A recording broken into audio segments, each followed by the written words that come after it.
49 এই 49 তোকে বলছি বলছি তুই কি এইরকমভাবে মানে অনেকের কাছ থেকে টাকা পয়সা নিয়ে রেখে দিয়েছিস নাকি? মানে এমনি ক্যাশ বল বা এমনি রিচার্জ বল, মানে এরকম কি অনেকের কাছেই চেয়ে বেরিয়েছিস? দেখলাম তুই ভিডিও করতে করতে কনফিউজ রয়ে যাচ্ছিস যে এই বললো আমাকে 149 টাকা রিচার্জ করে দিয়েছে, আবার বললো 299 রিচার্জ করে দিয়েছে। আচ্ছা, রিচার্জটা তো তুই আমার কাছে চেয়েছিলিস, আমি তোকে দয়া করে রিচার্জ করে দিয়েছি, সেটা ভালোবেসে বল তখন, বা যাই বল না কেন। কারণ এখন যেটা আজকের দিনে দাঁড়িয়ে বুঝতে পারি তোদের মতো মহিলাকে ভালোবাসা যায় না। আর কিছু হোক না হোক, বন্ধুত্ব বা ভালোবাসা এই দুটো জিনিস তোদের মতো মহিলাদের জন্য নয়। আমি ভুল জায়গায় দান করেছিলাম, যাই হোক।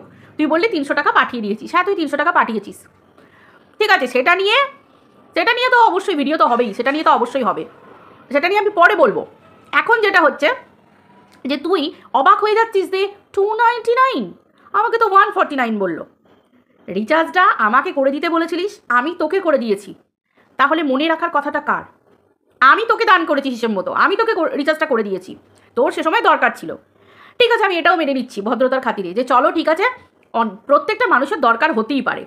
তোর মতো মানে সেই কি বলে না, আরে বলো না, ওই দুদিনের যোগী ভাতকে কয় অন্ন, এরকম তো তোর মতো তো মানে সব পাবলিক তো এরকম নয়, কিন্তু তোকে করতে হয় কীরকম ধরনের। এদিকে পাবলিকের টাকা কবে কি নিয়েছিস, আর এখন শোনাচ্ছিস পাবলিককে কত টাকার ক্রিম তুই রাতে মাখিস, কত টাকার ক্রিম তুই দিনে মাখিস, তোর ডেলি মেনটেনেন্সের জন্য কত খরচ হয়, তোর হেয়ার মেনটেনেন্সের জন্য কত খরচ হয়, তোর এই স্পা ওই স্পা হ্যানা তানা অনেক কিছু, অনেক ডায়লগ মারলি। তো তাহলে তোর যদি এত টাকা থেকে থাকে, একটা মানুষ তোকে 3 বছর আগে রিচার্জ করে দিয়েছে, আমার তো মনে হয় যে কারোর কাছে কখনো যতক্ষণ না ধার শোধ করবো, মানে আমি অন্তত দেখেছি, আমার হাজব্যান্ডকেও দেখেছি, আমার বাবাকে দেখে বড় হয়েছি, বাবা মাকে দেখে, হাজব্যান্ডকেও এসে দেখি একটু বাজার করতে গেলে, একটু দোকানে কিছু কেনাকাটা করতে গেলে চেনা জানা মানুষ সবাই বলে যে আরে তোমাকে তো চিনি, আরে কোনো ব্যাপার না, আরে তুমি কি টাকা ইয়ে করে নেবে, আরে তুমি পরে দিয়ে যেও, খুচরো হচ্ছে না ঠিক আছে পরে দিয়ে যেও। আমার হাজব্যান্ডকে দেখেছি পাশের দোকানে গিয়ে খুচরো করিয়ে, কতটা দূরে দোকানে গিয়ে খুচরো করিয়ে, যখন আমি মানে সবসময় পেটিএমের কথা বলছি না, এবার তো তোমার ফোনপে বলো হ্যানা তানা, এখন তো অনেক কিছু হয়ে গেছে, এখন মানুষ যখন খুচরো পায় না তখন ফোনপে করে দিচ্ছে, তো সেটার জন্য বলছি। তো সেই ক্ষেত্রে মানুষকে তো এরকম দেখেছি, যতক্ষণ না তাকে টাকাটা দিতে পারবে ততক্ষণ মানুষের ভাত হজম হয় না, মানে মনে হবে যেন বাবারে ওকে টাকাটা দিইনি। আমি ওকে জিজ্ঞাসা করি যে দেখো উনি তো বলছেন আমরা তো আবার তো পরশু দিন আসবো বা তার পরের দিন আসবো, বললাম যদি ভুলে যাই, আর আমার ভালো লাগবে না, আমার মনে হবে কখন দেবো। মানুষের তো এই জিনিসটাই থাকাটা স্বাভাবিক বা হওয়াটা স্বাভাবিক। আর তুই এতজনের কাছে এত টাকা চেয়ে বসেছিস, যার লিস্ট বেরোচ্ছে দেখতে পাচ্ছি আস্তে আস্তে, তো তোকে অবাক হতে হচ্ছে 299 149 হাত পেতে কে নিয়েছিল? তুই নিয়েছিলিস। আমি যদি কারো কাছ থেকে হাত পেতে নিই, আমাকে মাথায় রাখতে হবে যে আমার যতই সে বলুক যে না, ভদ্রতার খাতিরে যখন আজকে আমার নেই সে আমাকে দিচ্ছে, যখন আমার হবে তখন আমি তাকে দিয়ে দেবো, তাই তো? আজ 3 বছর আগে তুই আমার কাছ থেকে নিয়েছিলিস, তো সেই জিনিসটা আমার মনে রাখার কথা না, মনে রাখার কথা তোর। শোধটা তো তুই করবি, শোধটা তো তোর করার কথা। আজকে যদি তোর সাথে আমার ভালো সম্পর্ক থাকতো, শোধ করার দরকার হতো না অবশ্যই, কারণ আমি নিতাম না। কিন্তু সত্যি কথা বলবো, অপাত্রে দান আমি করি না, আমি অপাত্রে দান করি না, কারণ আমি না তেলা মাথায় তেল দিই না, আমি একদম পছন্দ করি না, খুব সত্যি কথা, আমি তেলা মাথায় তেল একদম দিই না। আমার মনে হয় তেলা মাথায় তেল দেবো, ফুটানি করবো, বিরাট কিছু বড় হওয়ার কোনো প্রয়োজন নেই, যেখানে দেবার নিঃশব্দে সেখানে দান করব, আমি সেরকম পাত্রে দান করি। তো সেই ক্ষেত্রে তাহলে ওই যে 3 বছর আগে তুই আমার কাছ থেকে নিয়েছিলিস, তোরই তো মনে রেখে এটা মনে রাখার কথা যে না আজকে আমার দিন হয়েছে, আজকে তুই 1000 টাকা 1200 টাকা 1400 টাকার ক্রিম দিনে মাখছিস, আবার 1500 টাকার রাতে মাখছিস, তুই লোককে ফিরিস্তি দিচ্ছিস। তার মানে বুঝতে পারছিস আমি তোকে কেন বলি যে অশিক্ষিত মূর্খ কেন বলি বলতো? এই কথাগুলো শোনার পরও পাবলিক তোকে জোতাবে যে যায় 300 টাকা পাবলিকের কাছে ধার করে বেরিয়েছে একদিন, আজকে সে 1200 টাকা 1500 টাকার গল্প শোনাচ্ছে, অথচ সেই মানুষগুলোকে আজকে যখন টাকা হয়েছে তাদের টাকা ফিরিয়ে দেবার কথা একটাবারও মনে আসেনি, এবং ভিডিও করতে করতে বসে মনে করতে হচ্ছে যে 149 না বললো, প্রথমে তো বললো 149, এখন আবার 299, এখন আবার এই কথা বলতে হচ্ছে। মানে তুই কতটা নির্লজ্জ বুঝতে পেরেছিস, কতটা নির্লজ্জ চিন্তা কর। তোকে দেখলে না সত্যি আমার হাসি পায়, তোর জীবনটা দেখলেই আমার হাসি পায়, অথচ ফুটানিবাজ বাতেলা, বড় বড় বাতেলা, যে সময় টাকা ধার নিয়েছিলিস, যে সময় রিচার্জ করে দিতে বলেছিলিস, সেটা পরপুরুষকে হোক আমাকে হোক বা এরকম লিস্টে আরও কতজন আছে কে জানে, তারপর একটা অ্যামাউন্ট ধার চেয়েছিলিস 1500, তো সেই ক্ষেত্রে সেই সময়ও তুই বাতেলা মারতিস যে আমার এই আছে ওই আছে, আমি এই ব্র্যান্ড ওই ব্র্যান্ড। কবে থেকে বাতেলা মারা ফুটানিগিরি করা তোর অভ্যাস চিন্তা কর। এগুলো মানায় মানুষকে, এগুলো মানুষকে মানায়? আজকে যদি আমার না থাকে, তো না থাকাটা তো কোনো অপরাধ নয়, কোনো পাপ নয়। আমার আজকে হয়নি, আমি পরিশ্রম করব, সফলতা আমাকে সেই জায়গাটা এনে দেবে, আমি বড় হবই হব, এই যে চেষ্টা। কিন্তু তুই বড় হয়েছিস, কিন্তু কি করে বড় হয়েছিস? পাবলিককে নোংরা কথা বলে, গাল দিয়ে, গুরুজনদেরকে কোঠায় বসিয়ে দিয়ে। মনে আছে টিনাকে কোঠায় বসিয়ে দিয়েছিলিস? ভুলিনি কথাগুলো, ভুলিনি। তোর নাকি রুচিবোধ, তুই নাকি ভাবিস তোর মতো মহিলারা ভাবে যে ওপরে রূপচর্চা করলেই, ওপর চামড়াটা সুন্দর হলি, গায়ের রংটা পরিষ্কার হলি নাকি সে মানুষ হয়ে যায়। সত্যি হাস্যকর লাগে তোদের মতো মহিলাদেরকে দেখে, যারা একটা মহিলা হয়ে দিনের পর দিন মহিলাদেরকে মোলেস্ট করে যায়, আবার বলে যে আমি নাকি মোলেস্টেশনের শিকার হয়েছি। বড় বড় ডায়লগ। পরপুরুষের সাথে ফোনে, ইনস্টাতে, তারপর তোমার কি বলে মেসেঞ্জারে মেসেজ করতে লজ্জা লাগে না? হ্যাঁ, বন্ধুত্বের লিমিট পর্যন্ত হয়, বন্ধুত্বের লিমিট থেকে এগিয়ে গিয়ে একটা পরপুরুষকে প্রথমে কি বললি, 49 টাকা আমি আমার হাজব্যান্ডকে পাঠাতে গিয়ে মেসেজটা চলে গেছে ওই গোবিন্দবাবুর কাছে। আবার এখন বলতে বসেছিস যে ওই 1500 আমি একটা বান্ধবীকে পাঠাতে গেছিলাম, ফ্রেন্ডকে, সেটাও চলে গেছে গোবিন্দবাবুর কাছে। কিন্তু গোবিন্দবাবুর কাছে ঘুরে ফিরে এত চলে যায় কেন? আর গোবিন্দবাবুটাই ভুল করে ওই তোর মিস্টার ডট ডট হয়ে যায় কেন? হ্যাঁ, আমরা যত মডার্নই হয়ে যাই না কেন, যত ক্রিমি মাখি না কেন, যত দামি যত বেশি টাকা দিয়ে চুল ধোয়াই না কেন, হ্যাঁ, কেউ কখনো নিজের স্বামীকে নিশ্চয়ই অন্য পরপুরুষের সাথে গুলিয়ে দেয় না। স্বামীর তো গায়ের গন্ধ শুকেও বলে দেওয়া যায় চোখ বন্ধ করে, এটা আমার স্বামী, যদি সত্যি করে ভালোবাসা থাকে তো, তাই তো? মিস্টার ডট ডটকে পাঠাতে গিয়েই এই মিস্টার গোবিন্দর কাছে চলে যায়, তাই না? তোর মতো মহিলার এত বারবার ভুল হয় কেন? কই আমাদের মতো আর 5টা মহিলা তো ভুল হয় না? এই তুই আবার দালালকে নিয়ে বলিস, দালালকে কথা বলিস। দালাল কেমন জুতিয়েছে, জুতিয়ে লাল করে দিয়েছে। এই জুতোনোটা দালালের দরকার ছিল। কেন বলতো? কারণ যারা এই ধরনের ক্যারেক্টারলেস মহিলা হয় তারা অন্যের ক্যারেক্টার নিয়ে কখনো প্রশ্ন তুলতে পারে না।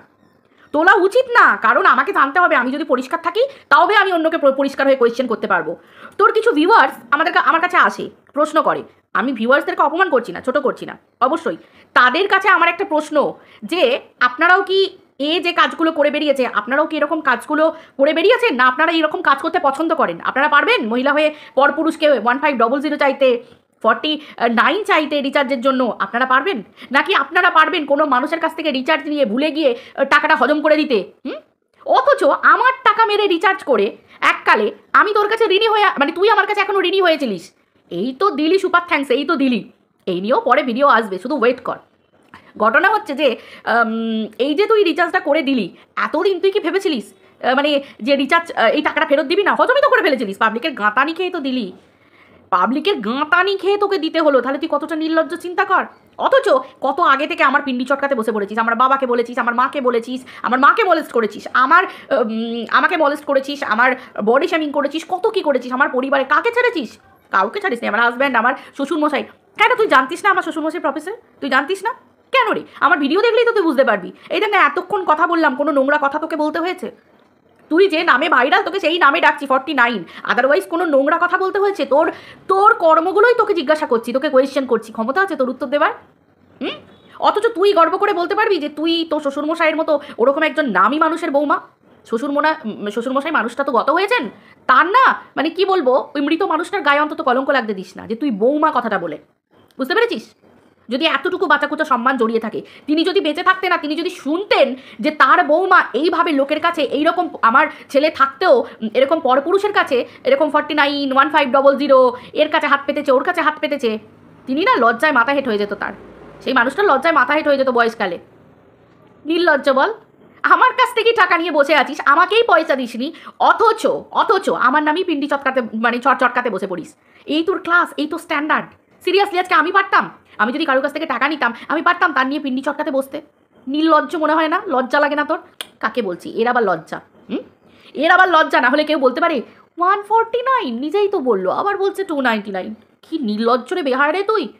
লোকের কাছ থেকে পয়সা নিয়েছিস, রিচার্জ করিয়েছিস, আমি করে দিয়েছি তোকে অতটা টাকার, 49 নয়, বা 51 নয়, বা 55 নয়, 299, 300 টাকার। 300 টাকা লোকের বাড়ি বাড়ি গেলেও কেউ তোকে 100 টাকা করেও হাত পাতলে দেবে না। লোকে 1 টাকাও রাস্তায় পড়ে থাকে না। মানুষ এতটা সচেতন, আর টাকার মূল্য এতটা, বুঝতে পারছিস? পরিশ্রম করার জন্য দেখছিস তো নোংরা কিমার সাথে হাত মেলাতে হচ্ছে। যে কথা বলেছিলিস, কিমা গলিকা গাটার থু ওয়াক, যা বলেছিলিস আজকে তার পা চেটে চেটে বেড়াতে হচ্ছে। বুঝতে পারছিস তো? টাকা পরিশ্রম করতে গেলে কোথায় নামতে হয়, কি না কি করতে হয় তুই ভালো বুঝতে পারছিস। কেস খেয়েছিস, হাজিরা দিতে গেছিস। মেন কথা হচ্ছে যে এবার আছে পরপুরুষের ব্যাপারে। এই তো পরপুরুষের নামে এত কলঙ্ক দিচ্ছিস, পরপুরুষ খারাপ, পরপুরুষ এই, পরপুরুষ ওই। প্রথমত তোকে আমি প্রশ্ন করলাম যে 49 চাইতে গিয়েও মিস্টার গোবিন্দবাবুর কাছে চলে গেছে মেসেজ, 1500 চাইতে গিয়েও মিস্টার গোবিন্দবাবুর কাছে চলে গেছে মেসেজ, কি করে বারবার তোর মিস্টার ডট ডটের কাছে না গিয়ে মিস্টার গোবিন্দবাবুর কাছে যায়? এটা তো একটা বিরাট বড় প্রশ্ন। গোবিন্দবাবুর সাথে মিস্টার ডট ডটকে এত মিলিয়ে ফেলিস কেন? এত মিলিয়ে ফেলিস রে? একটুখানি উত্তরটা দিস তো। তোর মিস্টার ডট ডটকে মানে আমাদের দাদাকে যদি প্রশ্ন করি না, দাদা মনে হয় তোর দিকে হাঁ করে আগে তাকাবে, ভাববে আমি কাকে ঘরে এনেছি। সেই জন্য আজ পর্যন্ত এতবার বলছিস যে সেই ভদ্রলোক খারাপ, সেই ভদ্রলোক খারাপ, তাও তার কাছে ভিডিও পাঠাতে হয়েছে। সেই পুরুষ না হয় খারাপ, মেনে নিলাম, সেই পুরুষ খারাপ। সেই পুরুষ যদি খারাপ হয়, সে যদি আমাকে বলে যে মন ভালো করার জন্য একটা ভিডিও দাও, তো সেদিন বললি না মন ভালো করার জন্য ভিডিও পাঠাতে বলতো, আর তুই দিয়েও দিতিস। কেন দিতিস ওরকম ভিডিও? কিসের জন্য দিতিস? একটা পরপুরুষ আমার ভিডিও চাইবে আর আমি মন ভালো করার জন্য আমার ভিডিও পাঠিয়ে দেবো? এত সহজ? আমি সঙ্গে সঙ্গে টেনে ব্লগ মারবো না? তার চরিত্র তো আমি তখনই বুঝে যাবো। ফাটা বাসে আটকে যাচ্ছিস।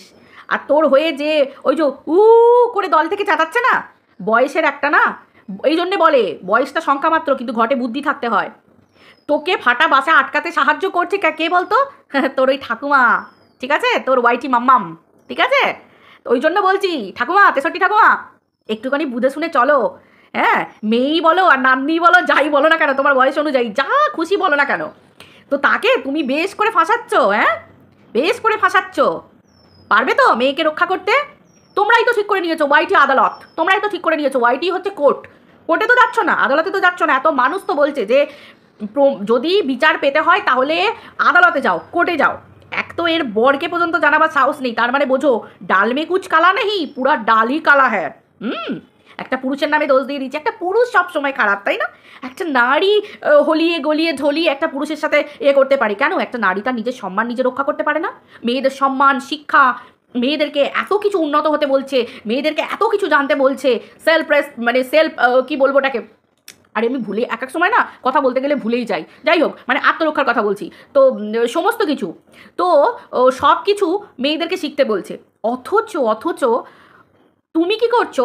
যেদিকে দেখছো যে একটা পুরুষ খারাপ বা একটা পুরুষ পরপুরুষ, আমার কি দরকার তার সাথে এত ফ্যাতাতে যাবার? কিন্তু এই মামনি তো যাবেই। তারপর যখন ফাটা বাসে আটকে যাবে তখন বলবে পুরুষটা খারাপ ছিল, পুরুষটা খারাপ ছিল। তাই তো, পুরুষটা খারাপ ছিল, পুরুষটা খারাপ ছিল বলেই ওই জন্য প্রশ্ন করেছিল যে এরকম ভিডিও কেন। তখন কি বলেছিলিস? কেন, কি খারাপ ভিডিওটার মধ্যে? তখন সেই পরপুরুষ বলেছিল যে আপনি দেখুন, আপনি দেখেই বলুন। তখন কি বলেছিলিস? কেন, কি দেখা যাচ্ছে? একটা পুরুষ যদি এতটা খারাপ হবে তাহলে তোর ভিডিওটা পাঠানোর পর, সেই ভিডিওটা দেখার পর সেই পুরুষ কখনো বলতে পারে যে ছি এরকম ভিডিও কেন দিয়েছেন? তখন তুই জিজ্ঞাসা করেছিলিস কেন, এর মধ্যে কি খারাপ আছে? তখন সেই পুরুষটা বলেছিল আমি আর কি বলবো, আপনি বুঝুন। তখন তুই বলেছিলিস কেন, কি দেখা যাচ্ছে? মানে তুই চিন্তা কর, এতটা নোংরা। আজকে আমরা একটা পরপুরুষের সাথে, আমাদের স্বামী সন্তান এত ভালো পরিবার থাকতে, একটা পরপুরুষের সাথে এইরকম ধরনের কনভারসেশন মেসেঞ্জারে, এইরকম ধরনের। নির্লজ্জ রে তুই, নির্লজ্জ। তোর যদি শির দ্বারা থাকে তুই আগে তোর নিজের বরকে জানা, তারপর তো তুই কোর্টে। তোর ঠ্যাং দুটা না এরকম করে কাঁপবে কেন বলতো? কারণ তুই হচ্ছিস নোংরা মহিলা। তাহলে তুই যদি এত নোংরা মহিলা হোস, এত নোংরামি করিস, সব সময় আমরা মেয়েরা বারবার বলি পুরুষ খারাপ, পুরুষ খারাপ। হ্যাঁ, সব পুরুষ ভালো নয়, আমি সেটা বলছি না। সব পুরুষ ভালো আমি সেটা বলছি না। যদি সব পুরুষ ভালো হতো তাহলে তিলোত্তমার মতো মেয়েদের এরকম পরিণতি হতো না। ঠিক আছে? কিন্তু সব পুরুষ কিন্তু আবার তেমনি সব পুরুষও খারাপ নয়। সব পুরুষ যে ভালো সেটা যেমন আমি বলছি না, সরি, সব পুরুষ যে খারাপ সেটাও আমি বলতে পারবো না। ঠিক আছে? সব পুরুষ যদি খারাপ হতো আমাদের পরিবারের মতো আরও আরও আরও 5টা মেয়েদের স্বামীরা মাথা উঁচু করে তাদের পাশে দাঁড়িয়ে থাকতো না। অবভিয়াসলি তোর স্বামীও তোর পাশে দাঁড়াবে, কিন্তু তোর ক্ষমতা নেই, তার সামনে গিয়ে দাঁড়ানোর মতো তোর ক্ষমতা নেই, সত্যিটা বলার মতো তোর ক্ষমতা নেই। তাহলে কী করে তুই এত ফুটানিবাজি করিস, এত চালবাজি, এত ফুটানিবাজি, এত কিছু কী করে করিস? বারবার বলিস পাস্ট নিয়ে আসছে, তাই বুঝি তুই কম পাস্ট তুলে মানুষকে খোঁচা দিস? আজকে তুই হয়তো বলবি, তুইও তো বলিস দালালকে, অবশ্যই বলবো আমার কাজ পরিষ্কার, আমার কর্ম পরিষ্কার। পারবে দালাল একটা কোনো নোংরা কথা আমার নামে বলতে, আমার চরিত্র নিয়ে বলতে, আমার নিয়ে একটা কলঙ্ক লাগাতে, আমাকে নিয়ে একটা খারাপ কথা বলতে? কেউ পারবে না, কেউ পারবে না তোদের ওই নোংরা খেলা ছাড়া। ওই যে সেবক দাদা, ওই এক নোংরা খেলা, ওই নোংরা খেলা। কারণ তোরা তো এগুলোতে অভ্যস্ত। এই যে দাদা, তাই না? পরপুরুষ মানে আমাদের কাছে দাদা, আমরা দাদা বলতেই অভ্যস্ত। আর দাদা মানে আমরা জানি যে মায়ের পেটের দাদা যেমন হয় সেরকমই দাদা। কিন্তু তোর কাছে তো দেখছি 49 1500, তারপরে এই ভিডিওটা দেখুন তো, এটা দেখুন তো, ভিডিও পাঠাতে বললি পাঠাতে হবে, তাই তো? এখন তো সবইগুলো বেরোচ্ছে না, তাই না? তুমি ধোয়া তুলসী পাতা মহিলা, তুমি ধোয়া তুলসী পাতা, শুধু পুরুষটাই খারাপ, তাই না? শুধু পুরুষটা খারাপ, তুমি ধোয়া তুলসী পাতা। ন্যাকাপোনার একটা লিমিট থাকে মামুনি, ন্যাকাপোনার একটা লিমিট থাকে। তোর ভিউয়ার্সরা এই কথাই বলতে আসে যে দেখো না আমাদের দিদি কি করে, আমাদের দিদির ভীষণ সাহস। তাই বুঝি দিদির এত সাহস, দিদির এত সাহস, দিদিকে খালি মনিটাইজেশন অন করে ভিডিও করে করে কামাতে হয়, ভিকটিম কার্ড খেলতে হয়, কিন্তু দিদির এত সাহস যে দিদি ঠ্যাঙ্গুলোকে সোজা করে গিয়ে নিজের হাজব্যান্ডকে জানাতে পারে না যে একটা পরপুরুষ আমাকে এরকম কথা বলছে। তাই তো জানাতে পারে না, এমনই কাণ্ড ঘটিয়ে থাকে যে একটা পরপুরুষ যখন কোয়েশ্চেন করে আপনি কেন চাইলেন, কেন আমাকে ব্লক করলেন, আপনি কেন চাইলেন, আজকে আমি আপনাকে বারবার প্রশ্ন করছি বলে আপনি আমাকে ব্লক করে দিচ্ছেন, আপনি উত্তরটা দিয়ে যান, উত্তরটা না দিলে আমি কিন্তু আপনার হাজব্যান্ডের কাছে যাব।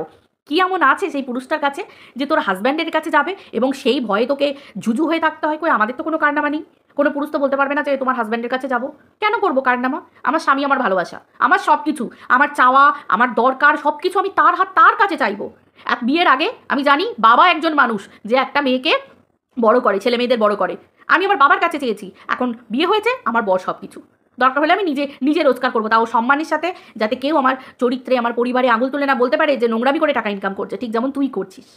প্রত্যেকটা কন্টেন্টকে ধরে তার পিন্ডি চটকে তাদেরকে কোঠায় বসিয়ে, হাঁটুর বয়সী মেয়েদেরকে, মানে বোনেদেরকে পর্যন্ত, টিনা বোনের বয়সী তোর, তাকে নিয়ে কম নোংরা খেলাটা খেলেছিস তুই? হ্যাঁ, কম নোংরা খেলাটা তুই খেলেছিস? কি করতে বাকি রেখেছিস? প্রত্যেকটা মানুষকে কথা বলতে গেলেই ছোটো কথায় বললাম না, দুদিন আগে তুই তোর অকাত দেখিয়েছিস। আমাকে বুনামুস বলিস ছাড়, এটা তো তোর অকাত আসল। এমনকি তারপর তোর যোগ্যতা, আমিও কিন্তু তোকে প্রশ্ন করতে পারতাম যখন তুই আমার মাকে মলেস্ট করলি যে আমার মা ওই রকম কাজ করে আমার জন্ম দিয়েছে নোংরামি করে কতগুলো পুরুষের সাথে, মানে এই কথাটা তুই আমার মাকে নিয়ে বলেছিলিস। আমি আজও বলতে পারিনি যে তুই এতটা নোংরা হতে পারিস। এই প্রশ্নটা তো আমিও তোকে করতে পারতাম, তোর জন্ম নিয়েও তো আমি তোকে প্রশ্ন করতে পারতাম যে তুই কি করে এত নোংরা কথা বলতে পারলি, কিন্তু আমি করিনি। কেন বলতো? কারণ আমার রুচি আছে, আমার রুচিতে বাধে যে আমি যদি তোকে প্রশ্নটা করতে যাই তোর বাবা মা মানে কাকু কাকিমাকে অপমান করা হবে। কারণ কোনো মা বাবা কোনো সন্তানকে নোংরামো করতে শেখায় না। সন্তান কুলাঙ্গার হয়ে মানে কুলাঙ্গার তৈরি হয়, কিন্তু জন্ম থেকে কেউ কখনো কুলাঙ্গার সন্তান পেদা করে না। তোকে যেমন একটা তৈরি করেছে, আজকে এই ভাষাটা তোর জন্য, মানে তুই কথায় কথায় সঞ্জয়দাকে বলিস না কুলাঙ্গার, আজকে তোকে বলছি একজন মহিলা হয়ে কি করে আর একটা মাকে, তোরও বাড়িতে মা আছে, যে মায়ের জন্য তুই রোজগার করিস, যে কথায় বলিস যে মায়ের জন্য তুই চেয়ে চেয়ে বেরিয়েছিস, এই করেছিস ওই করেছিস, যে বাবা মায়ের জন্য, আজকে সেই মাকে, অন্যের মাকে তোকে আজকে চরিত্রে দাগ লাগাতে হয়েছে। আমি শুধু তককে তককে বসে আছি যে কবে এই খবর, এই ভিডিও আর সব কিছু তোর হাজব্যান্ডের কাছ পর্যন্ত আমি পৌঁছাবো। আমি শুধু তককে তককে বসে আছি, আমি শুধু দেখছি। তোর দলের ভিউয়ার্সরা এসে বলে যাচ্ছে না যে দেখো না আমার দিদি কি করে? আমি দেখছি, 3 বছর দেখলাম তো, আর একটু না হয় ওয়েট করে যাই, দেখি ঠিক সময় মতো জায়গা মতো ছাড়বো না আমি তোকে। তুই যে নোংরা কথা বলেছিস আমার মাকে, এটা আমি অবভিয়াসলি আমি সবসময় যেটা করি লিগ্যাল ওয়েতে করি, মানে করবো বলি, লিগ্যাল ওয়েতে করবো বলি, বুঝে নিস সেটা। ঠিক সময় মতো ওয়েট কর। শুধু দেখি না, তুই তো ওয়াইটিকে আদালত বানিয়েছিস, তুই তো খেলতে চাইছিস, তো খেল, তোর কত ভালো লাগে খেল, গোটা ওয়াইটি দেখবে তোর চরিত্র। আর একটা পুরুষকে নিজে খেলা খেলে আর একটা পুরুষকে তুই সামনে দাঁড় করিয়ে ভিকটিম কার্ড খেলছিস যে মোলাস্টেশন, কি না মহিলা, তুই একটা মহিলা। কিন্তু এবার তাহলে ওয়াইটি বুঝুক, সব যদি ওয়াইটির আদালতেই বিচার হয় তাহলে ওয়াইটির আদালতেই বিচার হয়ে যাক, খেলা চলতে থাকুক, শুরু হতে থাকুক, ওয়াইটি দেখুক সারা ওয়াইটি। কারণ তুমি তো মামুনি কোর্টে যাবে না, তুমি তো মামুনি থানায় যাচ্ছ না, তাহলে তুমি ওয়াইটিতেই বসে বসে মনিটাইজেশন অন করে ভিডিও করছো, সাঙ্গপাঙ্গদের দিয়ে ভিডিও করাচ্ছ, তাই তো? মানে সাঙ্গপাঙ্গরা তোমার ফরে ভিডিও করছে, তো তোমাকে ফাটাবাসে আটকাচ্ছে, তো তুমি আটকাতে থাকো, কোনো অসুবিধা নেই, গোটা ওয়াইটি দেখুক তোমায়, আমরাও দেখবো, তুমি ভাইরাল হবে আর তোমাকে নিয়ে ভিডিও হবে। অবভিয়াসলি আমি সম্মান দিয়ে ভিডিও করবো।